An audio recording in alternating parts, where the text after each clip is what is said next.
সালটা 1991 সালে এমন কি ঘটেছিল যা ভারতকে নতুন দিকে এগিয়ে দিয়েছিল? ভারতে আর মাত্র 21 দিনের বৈদেশিক মুদ্রা মজুদ আছে। ব্যাংক দেউলিয়া হওয়ার পথে, দেশের স্বর্ণভান্ডার বন্ধক রাখা হয়েছে। চারিদিকে যখন এসবের রব উঠছে, তখন রাতের আঁধারে তৈরি হচ্ছিল একটি বিপ্লব, নীরব বিপ্লব। একটি ঘরে বসে আছেন ডক্টর মনমোহন সিং এবং প্রধানমন্ত্রী পিভি নরসিংহ রাও। তাদের সামনে ছড়ানো আছে প্রচুর কাগজপত্র। রাও জিজ্ঞাসা করলেন, এই পরিকল্পনা কি কাজ করবে? নীরবে উত্তর এলো, আমরা ব্যর্থ হতে পারি না স্যার, এর বাইরে আর কোনো পথ নেই। সংসদে বিরোধীদের চিৎকার শুরু হলো, আপনারা কি এই উদারীকরণের নীতি দিয়ে দেশকে আবার বিক্রি করছেন বিদেশিদের কাছে? উত্তর আসে আবার নীরব কণ্ঠে, যদি আমরা এই সিদ্ধান্ত না নিই তাহলে আমাদের ভবিষ্যৎ আর বাঁচানো যাবে না।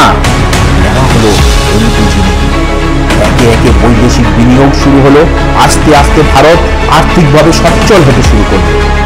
এই নীরবকণ্ঠী মানুষটা আর কেউ না, আমাদের সবার প্রিয় ডক্টর মনমোহন সিং, আমাদের প্রাক্তন প্রধানমন্ত্রী তথা প্রাক্তন আরবিআই চেয়ারম্যান তথা প্রাক্তন অর্থমন্ত্রী, যিনি আর আমাদের মধ্যে, কিন্তু তার নীতি, তার এই নীরব বিপ্লব রয়ে গেছে আমাদের মধ্যে। আপনার কি মনে হয়, এই নীরব বিপ্লব কি আদৌ সার্থক হয়েছে?